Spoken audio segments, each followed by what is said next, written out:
তো বন্ধুরা উঠে গিয়ে সেখানে বসে আছি। আর কাল থেকে গলা ব্যথা, গলা চোখ ব্যথা, ঠান্ডা লেগে গেছিল। তো উঠে এখানে বসছি আর ইয়া হচ্ছে চা এনে দিল। তো চলো। তো বন্ধুরা দেখতে পাচ্ছ গত 3 দিন হয়ে যাচ্ছে সমানে ঝড় বৃষ্টি হয়েই যাচ্ছে। তো 3 দিন তো না, একদিন হচ্ছে যেদিন থেকে শুরু হয়েছিল ঠিক এই 4টা 4:30টার দিক থেকে শুরু হয়েছিল।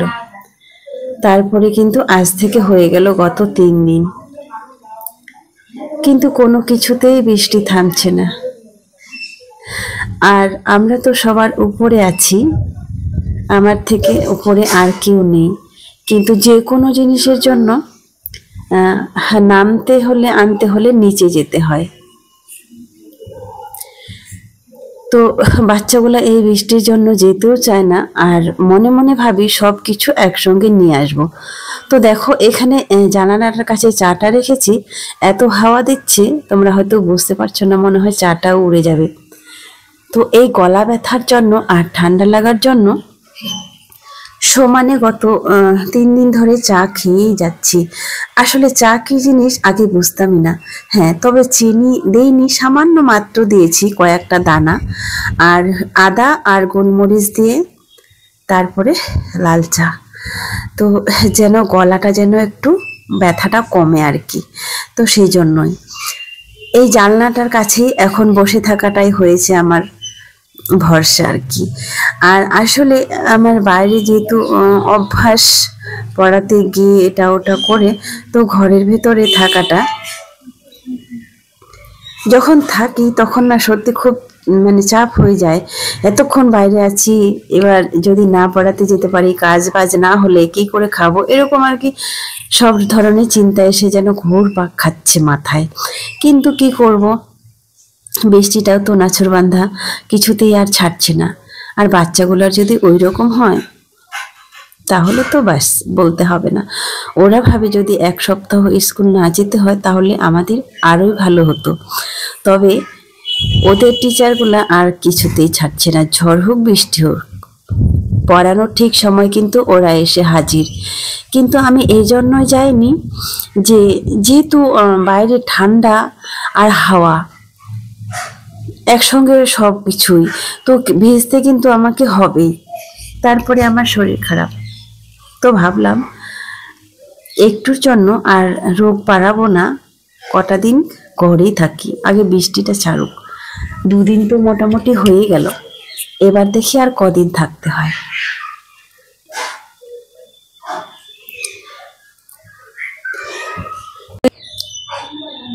তো ওরা বেশ বিন্দাস আছে, না হলেই ভালো। তো হয়ে গেল কিন্তু 24 ঘন্টা কেটে গেল এই ঘরবন্দি হয়ে আছি সবাই। আর কোনো কিছুর জন্য নামতে হয় কিন্তু একসঙ্গে সব কিছু নিয়ে চলে এসেছি। আর আজকে এই সকালবেলা মাছগুলো দিয়ে গেল, তো এগুলাই আজকে রান্না করব। তেলাপিয়া মাছ ছিল, তো অর্ধেকটা ভেজে রেখে দেব আর অর্ধেকটা রান্না করব। যদিও নিচে নামলে সব কিছু পাওয়া যাবে, এখানেই দোকান সব কিছুরই, কিন্তু ওই যে বলে না যার যত সুখ হয় আরও বেশি চায়, সেরকম হয়ে গেছে ব্যাপারটা আমাদের। যদি বাচ্চাগুলোকে যেতে বলি তাহলে বলবে আমি অত নিচে নামতে পারবো না। আর আগে আসলে যত দূরে হোক কিন্তু বাধ্য হয়ে যেতেই হতো। তারপরে দেখো এত সুন্দর দমকা হাওয়া দিচ্ছে, গাছপালাগুলো যেন ভেঙে পড়ে যাবে।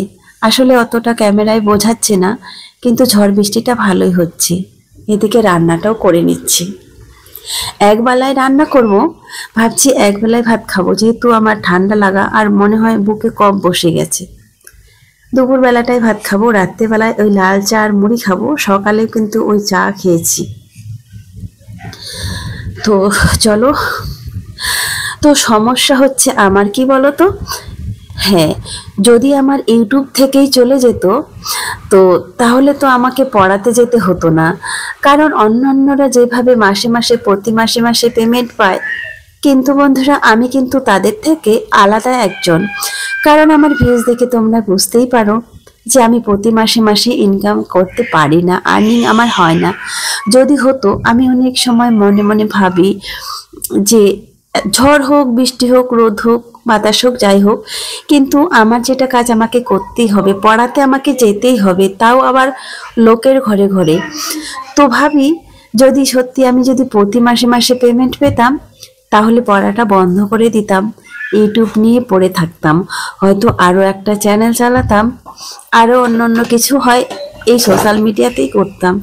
কিন্তু জানি না ওপরওয়ালা কি করবে, আমি কতদিনে যে প্রতি মাসে পেমেন্ট পাবো কি পাবো না। আর হ্যাঁ, এবার আসি যে তোমরা এবার হয়তো বলবে আমি কত করে পেমেন্ট পাই, কবার পেয়েছি এরকম। তো আসলে আমি প্রতি মাসে মাসে পাই না, এবার 2 মাস ছাড়া হয়তো। প্রথমবার তো আরোই সময় লাগে, অনেক দিন লেগে যায় প্রথম পেমেন্টটা, মানে ফার্স্ট পেমেন্টটা পেতে পেতে মোটামুটি বেশ দীর্ঘদিন সময় লেগে যায়। তারপরে তো সেকেন্ড পেমেন্ট, তারপরে এই করে আর কি, যাই হোক সময় লাগে, 2 মাস কিংবা 3 মাস পর পর এরকম সময় লাগে। আর যাদের হচ্ছে হিউজ পরিমাণ ভিউজ হয় তাদের তো বুঝতেই পারছো, তারা প্রতি মাসে মাসেই পায়, তাদের কোনো প্রবলেম হয় না।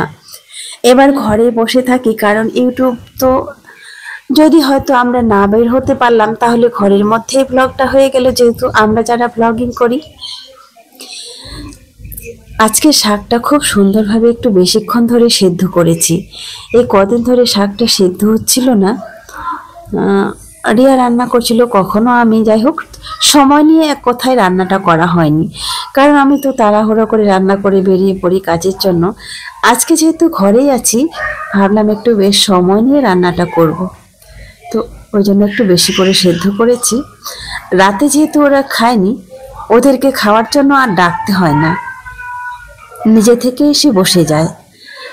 রাজি আবার সবার প্রথমে বলে মা আমাকে লেজটা দিবে, ও মানে বসার সঙ্গে সঙ্গে ওই কথাটা বলে দিবে, তাই আমি ওকে লেজটাই দিচ্ছি। তো যেটা কথা বলছিলাম, আমরা যেহেতু যারা ডেইলি ভ্লগ করি, ভ্লগিং যারা করি, তারা কি বলতো, হয়তো আমি কোথাও গেলাম সেখান থেকে, কিংবা ডেইলি সারাদিন আমি যা করছি খুঁটিনাটি, তাই তো এগুলোই তোমাদের সামনে, এগুলো নিয়ে উপস্থিত হই। তো সেটাই তো, তাহলে আমাকে এই ঝড় বৃষ্টির জন্য যদি ব্লগিং দিয়ে আমার চলে যেত, তাহলে কিন্তু এই ঝড় বৃষ্টির সময় আমাকে বাইরে বেরোনোর কথাটা ভাবতেই হতো না। খুব সুন্দরভাবে গুছিয়ে হয়তো ঘরে ব্লগ করতাম, তারপরের দিন এডিট করে আপলোড দিতাম। কিন্তু না, আমার তো সেটা দিয়ে হয়ই না। যাই হোক, আরও বাড়তি অনেক কিছু করতে হয়, যার জন্য আমাকে বাইরে না গেলে পেটের ভাত বন্ধ হয়ে যাবে। তো তোমরা জানতেই পারলে আমার ইউটিউব পেমেন্ট সম্পর্কে। জানি না তোমাদের ভালোবাসা আর আশীর্বাদ যদি থাকে, তাহলে হয়তো কোনো একদিন আমিও হয়তো প্রতি মাসে মাসে পেমেন্ট পাবো, তাহলে হয়তো আমাকে ওইরকম ওইভাবে আর ভাবতে হবে না। তো দেখা যাক, লক্ষ্য স্থির রেখে কাজ করছি। অনেকে অনেক কিছু বলো, তারপরেও চোখের জল মুছে আবারও কাজে উপস্থিত হই। হ্যাঁ, যারা আমার কি বলবো, যারা আমাকে সহ্য করতে পারে না, যারা আমাকে দেখতে পারে না, যারা মানুষের ভালো চায় না, তারা, এমন কিছু পৃথিবীতে মানুষ আছে যে যারা নিজেও কিছু করতে পারে না আর কাউকে কিছু করতেও দেয় না, আর কেউ যদি কিছু করে সেটাও তার সহ্য হয় না, এমনও কিছু মানুষ আছে।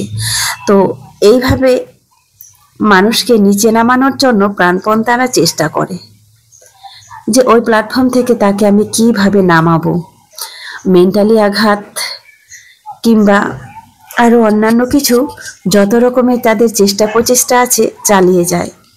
তারপরেও কিন্তু তারা ব্যর্থ হয়। নিজের লক্ষ্য যদি স্থির থাকে, তাহলে কখনো কেউ কিছু করতে পারবে না। ইউটিউবে এসেছি যখন, অনেক লোকের অনেক কথাই শুনেছি। আমার কাছের মানুষগুলো বলেছে যে আমরা ভিডিও করছি, কেন ভিডিও করব, কেন সোশ্যাল মিডিয়ায় ফেস দেখাবো। তো তাদের জন্য বলছি, তোমরা যদি আমার প্রতি মাসে মাসে আমার যা সংসারে খরচা হয় সেটা যদি প্রতি মাসে মাসে পৌঁছে দিতে পারতে, তাহলে তো প্রতিটা মানুষই চায়, প্রতিটা বউ চায়, প্রতিটা মেয়েই চায় যে আমরাও ঘরে বসে বসে শুধু রান্না বান্না করব আর বাচ্চা স্বামী সংসার নিয়ে সুখে থাকব। পৃথিবীর প্রতিটা মেয়েই চায়, কেউ চায় না অযথা শুধু শুধু এতটা কষ্ট করব। হ্যাঁ, এই যে আমরা ভ্লগিং করি সকাল থেকে সন্ধ্যা পর্যন্ত, এটা করতে কি কোনো কষ্ট হয় না? হয় বন্ধুরা। শত কষ্টের মাঝেও ক্যামেরা ধরতে হয়, শ্যুট করতে হয়। কখন ক্যামেরাটা কোথায় শ্যুট করব, যদি না হয় তাহলে হয়তো কখনো ভিডিওটা বেশি হয়ে যায়, কখনো ভিডিও মানে পূরণ হয় না। তো এরকম যারা ব্লগিং করে তারাই বুঝতে পারে। তারপরে আবার এডিট করো, আপলোড দাও, নেটের ব্যাপার অনেক কিছুই আছে। যারা ভাবে যে আমরা শুধু ভিডিওটা করছি আর আপলোড দিয়ে দিচ্ছি, খুব সহজ, না বন্ধুরা, কখনোই না। এই পৃথিবীতে প্রত্যেকটা কাজই মানুষের কাছে সহজ, আবার প্রতিটা কাজই আবার খুব কঠিন। কেন? কারণ দেখো, কোনো কাজেই এতটা সহজ না যে করে নিলাম খুব সহজেই। আবার মানুষের কাছে যাদের লক্ষ্য স্থির থাকে, যত কঠিন কাজটাই হোক না কেন মানুষ করে নেয়। তো চলো বন্ধুরা, আজকের মতো শেষ করছি। সবাই ভালো থাকবেন, সুস্থ থাকবেন, সবার জন্য অনেক অনেক শুভকামনা। আজকের মতো শেষ করছি।